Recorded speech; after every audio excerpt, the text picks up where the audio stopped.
Bueno, agradecidos del Señor por agradecidos del Señor por el día que nos permite vivir y compartir, ¿cierto? Como iglesia, como familia en Cristo, y de poder compartir su palabra, que es un privilegio poder estar leyendo lo que pasó hace tanto tiempo, leer lo que fueron las palabras de Jesús, que hasta el día de hoy podamos saber lo que Él habló, lo que Él dijo, lo que Él enseñó, con con tanta exactitud. Es hermoso, ¿cierto? Es maravilloso lo que el Señor, cómo su palabra permaneció en el tiempo y podemos nosotros el día de hoy todavía eh, trasladarnos al pasado de alguna manera, ¿cierto? Amén, Señor. Y participar de lo que en este caso, como día de Santa Cena, vamos a ver un pedacito de esos últimos momentos de Jesús con sus discípulos. Y vamos a darle lectura al Juan capítulo 14 y vamos a leer solamente un versículo cortito. No es porque que no quiero irme para tantos lados. Juan capítulo 14, versículo 18. Vamos a leer el 19 para que...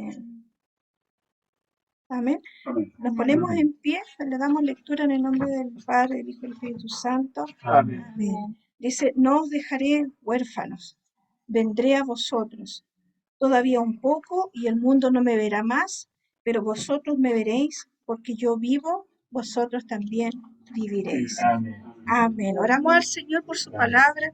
Padre eterno, te damos gracias, Señor, por el privilegio de tener tu palabra en nuestras manos, de poder escuchar y recibir, Señor, y tratar de entender cómo tú nos amas, cómo tú, Señor, nos hablas también en este tiempo. Gracias porque tu palabra es ayer, es hoy, por los siglos de los siglos. Señor. Tu palabra no pasa, tu palabra es siempre viva, siempre eficaz, Señor. Gracias, porque también, Señor, nos hacemos parte de ese tiempo, Señor, de intimidad, de tuya, Señor, con los discípulos. Al día de hoy todavía nos hacemos parte, Señor, de esa última cena, Señor. Señor amado, gracias, Señor. Y en esta hora, Señor, te pido que tu Espíritu Santo sea hablando en nuestras vidas.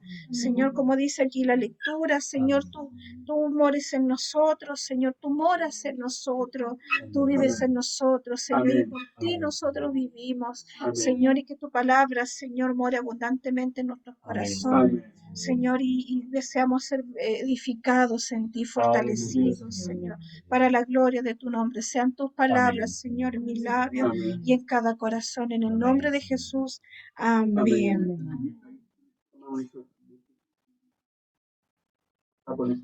Hermana Marisol, ¿nos escucha ahora? Tomen asiento mientras tanto.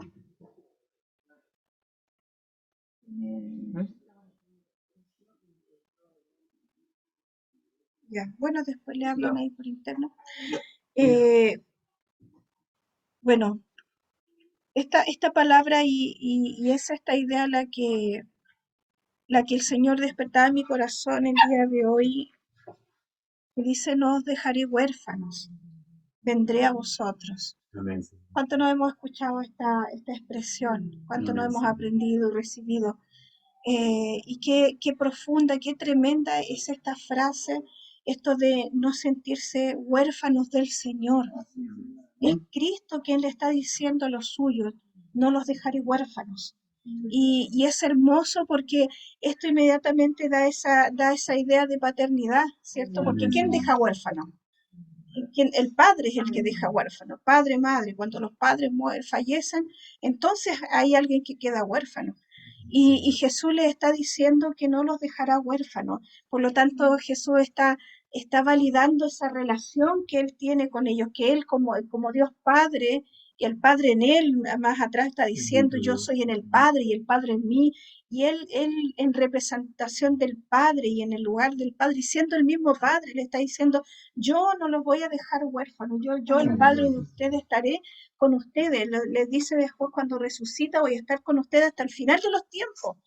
Y en esa calidad de Padre, no en la calidad de de esclavizador, de rey, de este rey humano, no en calidad de sacerdote, de profeta, ¿cierto?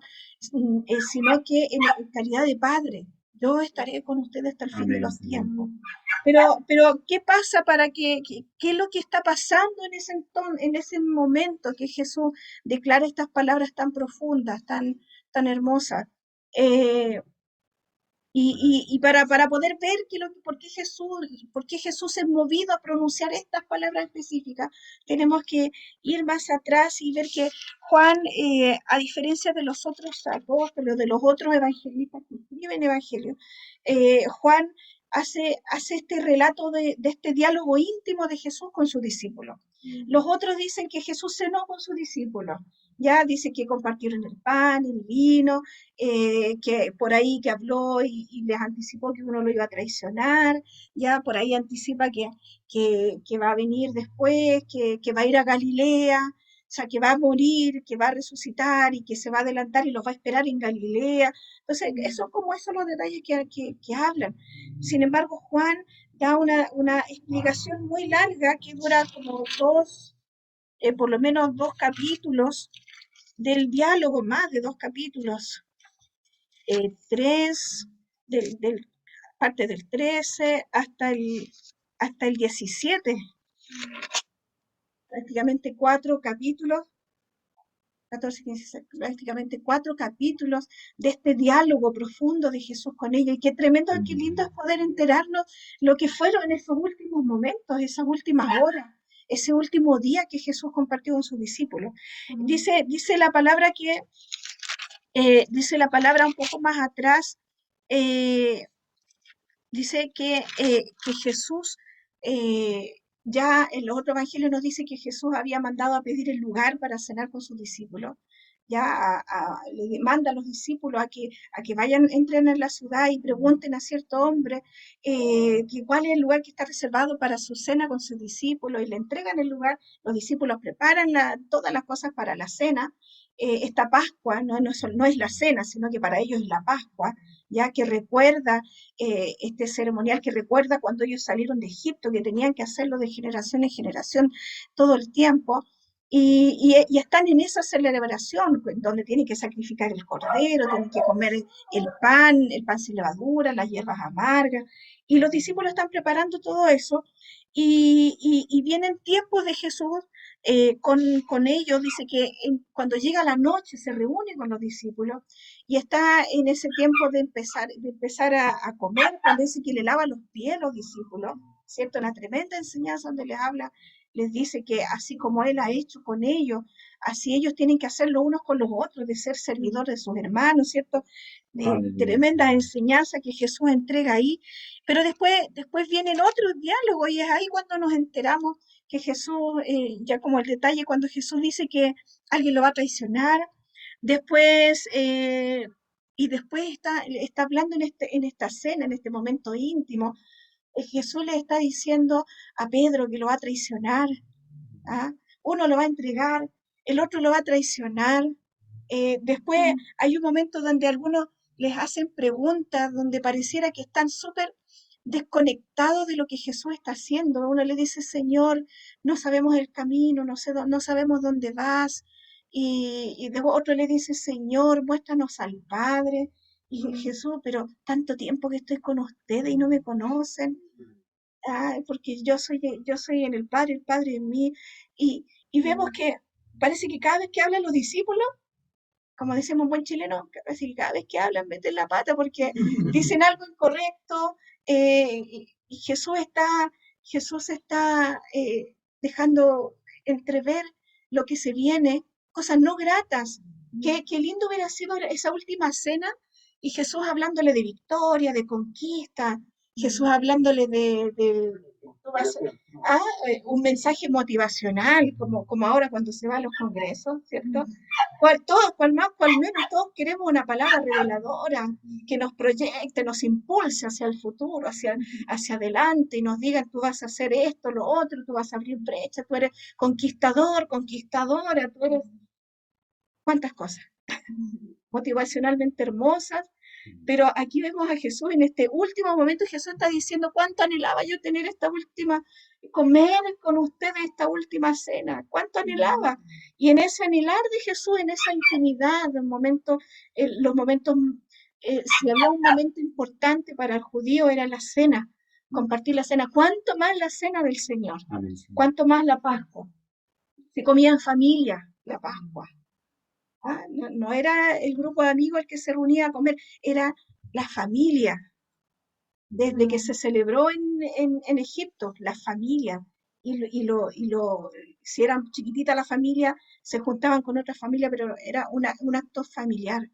Y aquí Jesús está con todos estos discípulos, todos diferentes, todos imperfectos, con familia, pero lejos de Jesús darle este mensaje motivacional y de conquista. Jesús les está anunciando: yo me voy a ir, es necesario que yo muera, que yo entregue mi vida. Y está diciendo, uno me va a entregar, el otro me va a negar. Pedro, cuando Jesús le dice a Pedro, o sea, de partida, cuando Jesús quiere lavarle los pies a los discípulos, Pedro: no, Señor, no me laves, ¿cómo vas a hacer tú, hacerte siervo, humillarte, a hacer algo de esclavo? Jesús ahí le lava los pies igual. Y vemos después cuando Jesús dice que él se tiene que ir, Pedro le dice: Señor, yo me voy contigo donde sea, ¿cierto? Si es necesario mi vida, pondré por ti. Y Jesús le dice: no, Pedro, lo vas a negar. Y es eso lo que Jesús está diciendo en los últimos versículos del capítulo 13, antes de entrar al capítulo 14. El último párrafo que ustedes pueden ver en el 13 es que Jesús anuncia la negación de Pedro. Y yo veo a Jesús en el capítulo 14 partiendo y diciendo: no se turbe vuestro corazón. En medio de lo que Jesús está, esta radiografía de Jesús, que Jesús está haciendo a estos hombres que van a continuar su ministerio. Jesús les está diciendo: me van a negar. En algunos momentos ustedes van a sentir que están fracasando, van a sentir que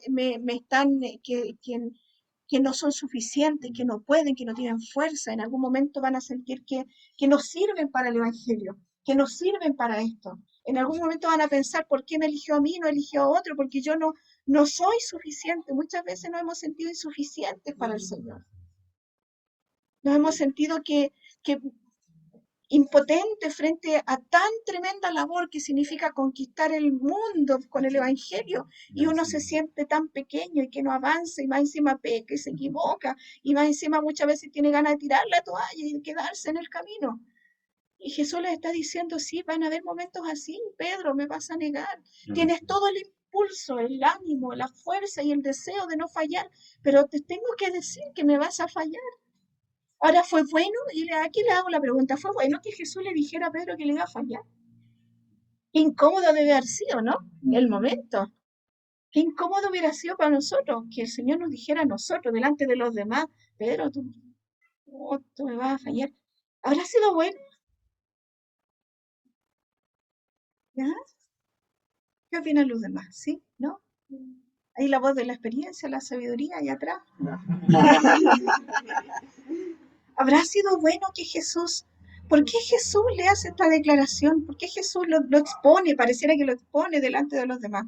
¿Habrá sido bueno? Yo creo que fue bueno, sí, lo mismo, porque el Señor les está diciendo más adelante, en este diálogo que sigue teniendo con ellos, les está diciendo: a pesar de esto, no se turbe vuestro corazón. No se turbe, no cambien el plan, no den paso a un lado. Mi celular, no den un paso al lado. Si uno va aquí lo que significa, ¿qué es lo que significa la palabra turbar en el diccionario? Lo primero que me aparece,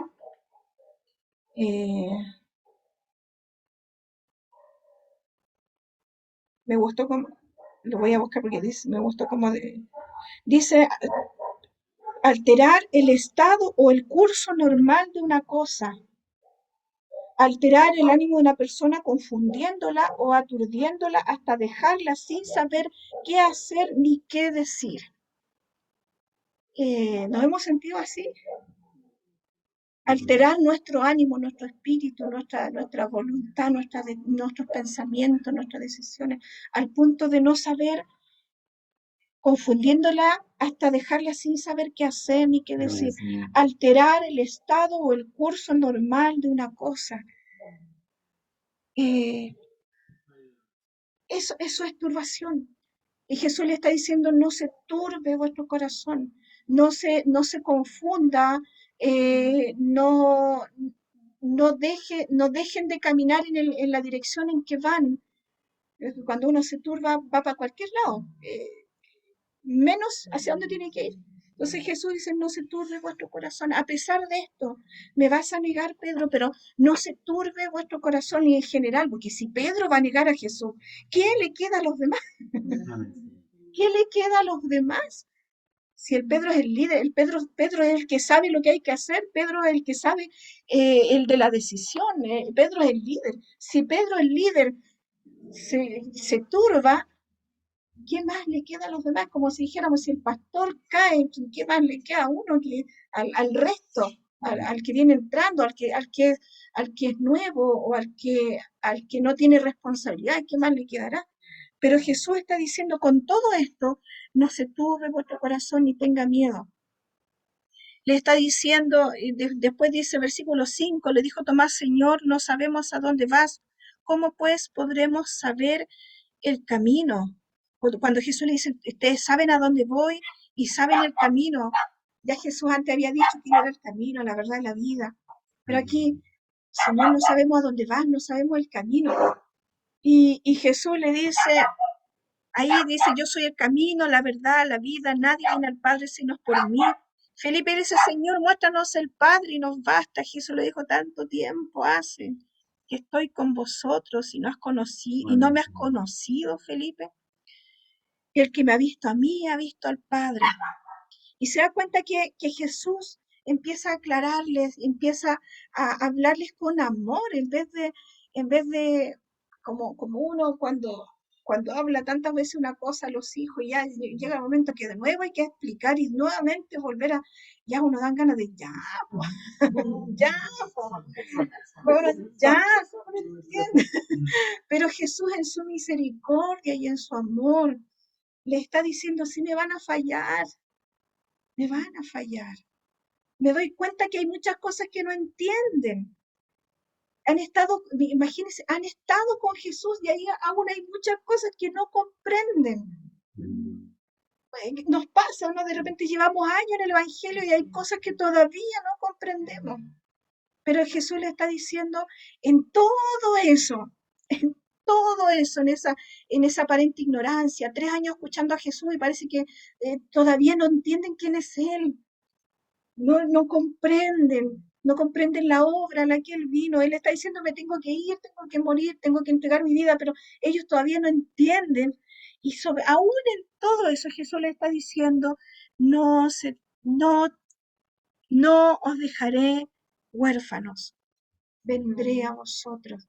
Está diciendo, yo los amo y son mis hijos a pesar de la humanidad que todavía hay en ustedes, a pesar de que les cuesta, a pesar de que a pesar de que se confundan y de pronto quieran negarme.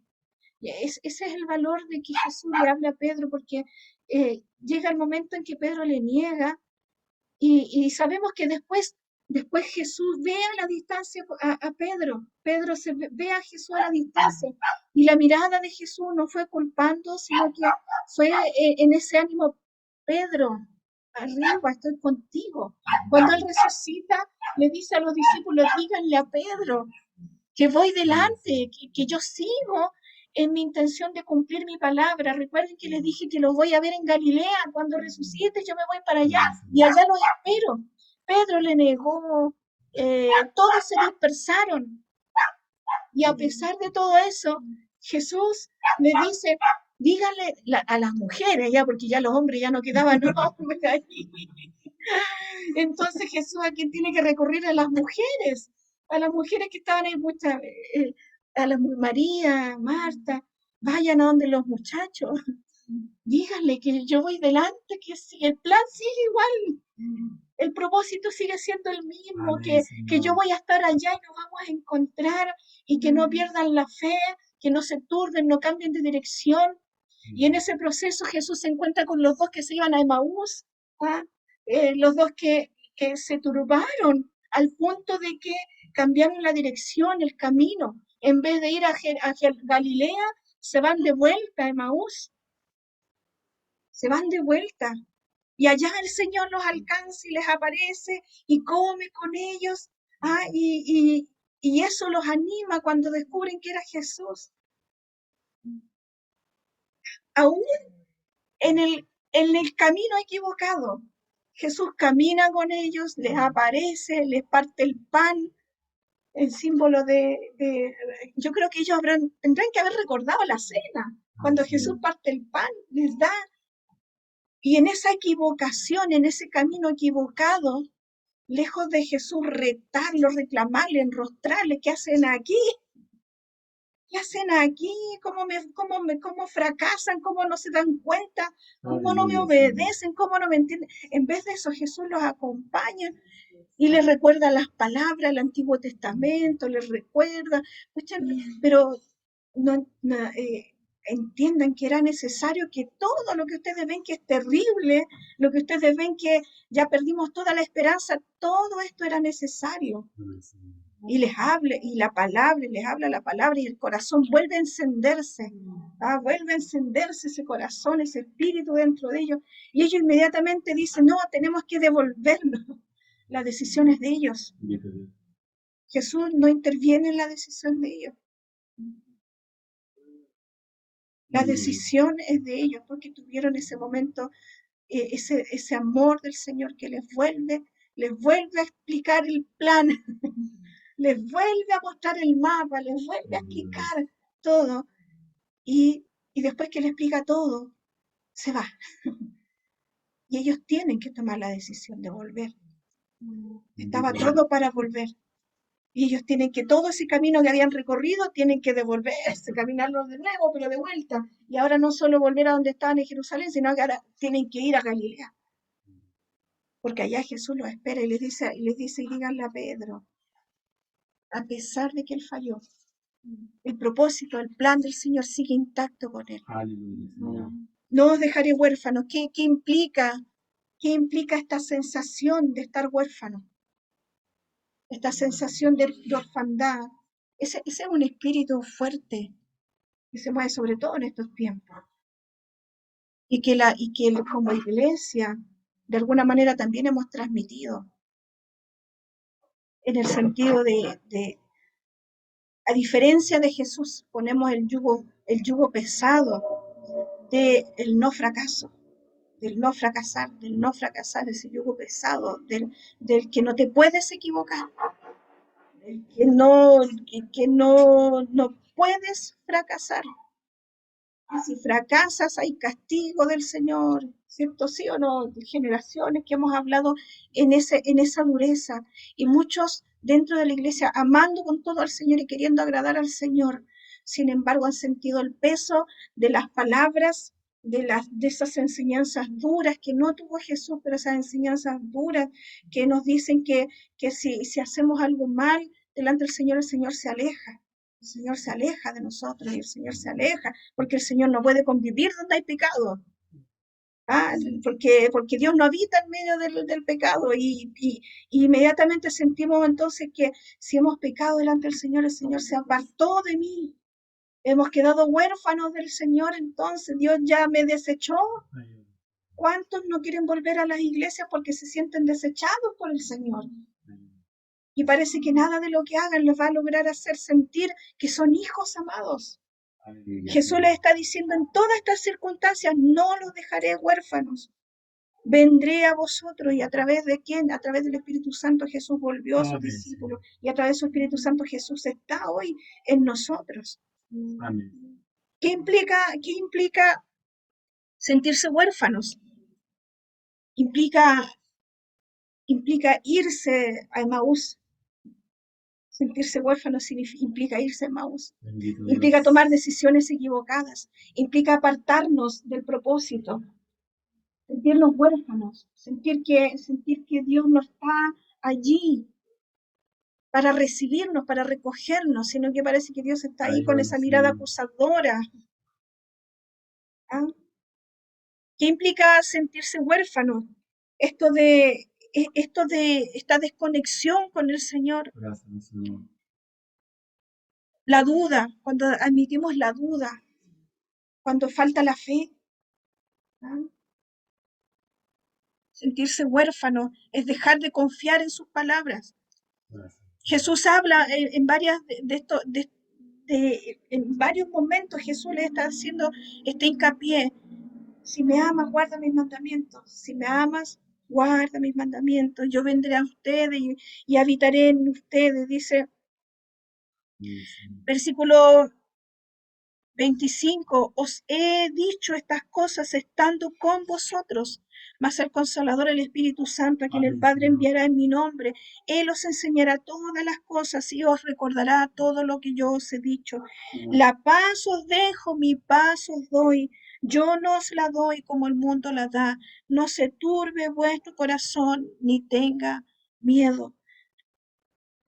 Que haya paz en el corazón. A pesar, sé que no estamos haciendo una abriendo una puerta al pecado. No se trata de decir pequemos sin problema porque seguimos siendo hijos. No se trata del salvo siempre salvo. No se trata de que no hay nada como no hay nada que nos va a separar del amor de Dios, entonces no importa lo que haga. No, no estamos hablando de eso. Estamos hablando de que el amor del Señor es incondicional. Que el Señor es el Dios de las oportunidades, que Él sabe de antemano que vamos a fallar, pero que Él espera que confiemos en Él, de que Él nos restaura, que Él nos acerca, Amén, que no estamos solos. No estamos solos. ¿Qué es lo que implica un padre? Cuando dice no dejaré huérfano, y dijimos que esta de no dejar huérfano implica, es el padre el que deja huérfano, la padre, la madre. ¿Qué implica un padre? ¿Qué implica tener paternidad? Implica que hay provisión, implica que hay protección, que hay seguridad, que alguien vela por mí donde yo no veo, que hay alguien que prepara mi futuro. Porque sobre todo en esos tiempos era más notorio que ahora. En esos tiempos los padres arreglaban los matrimonios, ¿cierto? Le buscaban una buena novia al esposo, hacia el hijo o a la hija, le buscaban un buen partido, le buscaban también la seguridad económica, trabajaban para que el hijo, ¿cierto? Tuviera los recursos para su vida. Dios como Padre también hace eso con nosotros. También vela por nuestro futuro. También está preocupado de nuestro futuro, de lo que se viene para nosotros. Dios también está arreglando el camino. Y en esto me recuerdo la historia de María. En algún momento lo conversamos hace tiempo. María cuando está, cuando está dando a luz a Cristo allí en Belén, el edicto que se promulgó para que ellos fueran a Belén y se cumpliera la profecía, tal como el Señor la había decretado, ese edicto fue decretado 2 años antes. 2 años antes ya estaba la instrucción. Lo que pasa es que ahora, no es como ahora, que es todo mucho más rápido, pero en esos tiempos se demoraban las leyes en hacerse cumplimiento hacia los alrededores del imperio. Entonces, el decreto para que todos fueran a Belén, o sea, cada uno fuera a su tierra a empadronarse, había sido dado 2 años antes. María probablemente ni siquiera pensaba en casarse con José. María no había recibido todavía al ángel. María no tenía ningún proyecto hacia futuro, pensando. Sin embargo, ya todo estaba preparado para que para que ella se casara con José, para que ella diera luz y diera luz en el lugar que ella menos pensaba, que era en Belén. Ella podía no haber acompañado a José a Belén, pero ella lo acompañó. Y en ese proceso María da luz justo. Entonces, esto de que Dios prepara el futuro, prepara el camino para nosotros. Cuando el Señor anuncia la venida de Ciro, Ciro jamás No había nacido, ¿cuántos años antes? 100 años, 200 años. Antes de que Ciro naciera y creciera y se transformara en el emperador, Dios ya estaba visualizando y ya estaba hablando de Ciro como el libertador que iba a venir a libertar a su pueblo. Entonces, Dios como Padre está diciendo, no nos va a dejar huérfanos. Él está en nuestro futuro. Él está en nuestro mañana. No nos va a dejar a pesar de que de pronto flaquea la fe, a pesar de que de pronto no hacemos lo que tenemos que hacer. Pero el Señor quiere que confiemos, nos aferremos a Él y en la confianza de que no estamos huérfanos, no estamos solos y nunca lo vamos a estar. Más aún cuando la palabra dice, Padre, Madre, te pueden faltar, pero aunque te falten, con todo eso Jehová te recoge. Él es el Padre, nuestro Padre. Y les está anunciando, de alguna manera, Él les está diciendo, me voy a ir, pero a pesar de que me vaya, ustedes no van a estar solos.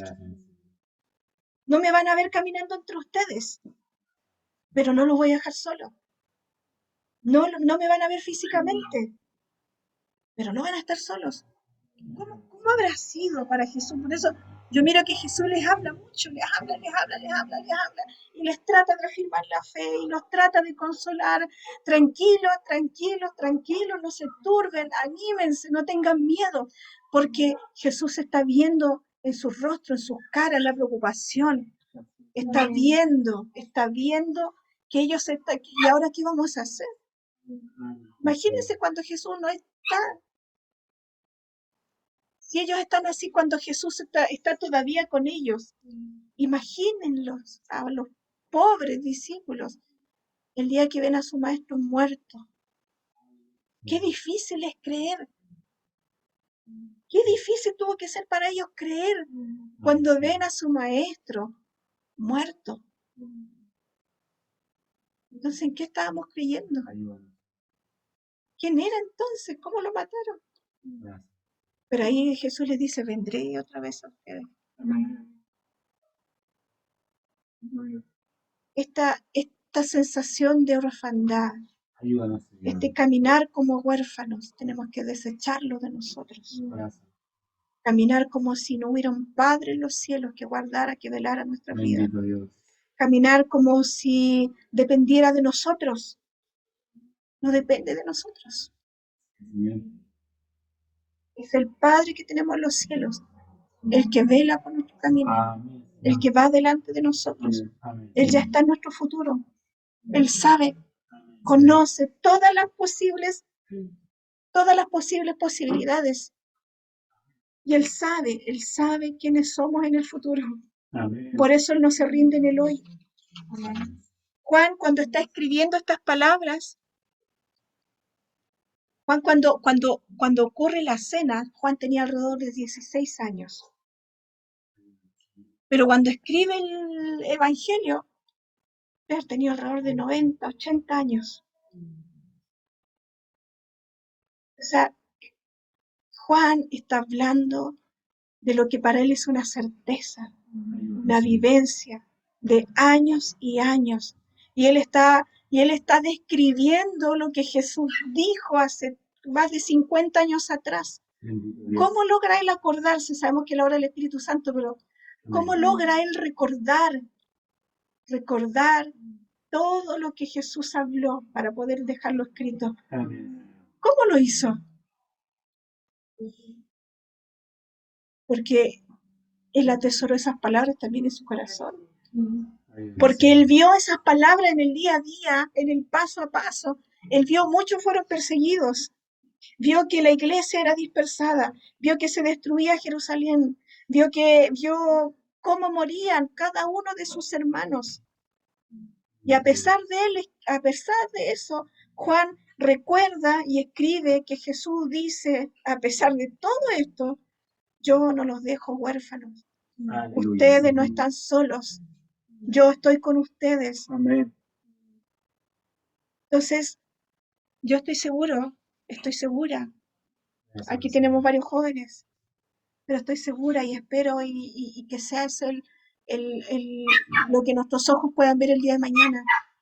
Que lleguen a nuestra edad o a la edad de mis hermanas, ¿cierto? 60, 70, 80 años y puedan decir, era verdad. Lo que yo aprendí cuando era adolescente, cuando era niño, cuando era joven, lo que aprendí cuando entré a la adultez, lo que aprendí, lo que escuché de Cristo, lo que Cristo me dijo, cuando me entregaron palabra profética, cuando me entregaron palabra del Señor, hasta el día de hoy, eso ha sido verdad. En mi vida, en mi casa, en mi familia, es verdad, y el día de mañana ustedes van a estar dando testimonio. Dios ha sido fiel. No ha faltado para mí un Padre en los cielos. Jesús dice en el Padre nuestro, que estás en los cielos. No es cualquier padre. No es como cualquier hombre con poder, con dinero, con recursos que dice yo aquí lo tengo todo para ti. No, nuestro Padre está por sobre esta humanidad, por sobre las edades, los tiempos. Él es más grande que toda esta humanidad. Ese es nuestro Padre. El que estuvo en el pasado, está en el presente y está en el futuro. Ese es nuestro Padre, que está en los cielos y desde los cielos observa todo lo que pasa sobre esta tierra. Ese es nuestro Padre. Nada se le escapa a Él. Nada hay fuera del conocimiento del Señor. Ese es nuestro Padre. Que provee para nosotros, que abre camino para nosotros. Qué maravilloso cuando tenemos los textos que dice que Él abrirá senda donde no lo hay. Ay, que suena hermoso decirlo, pero eso va a ser una realidad en nuestra vida. Eso va a ser una realidad. Amén.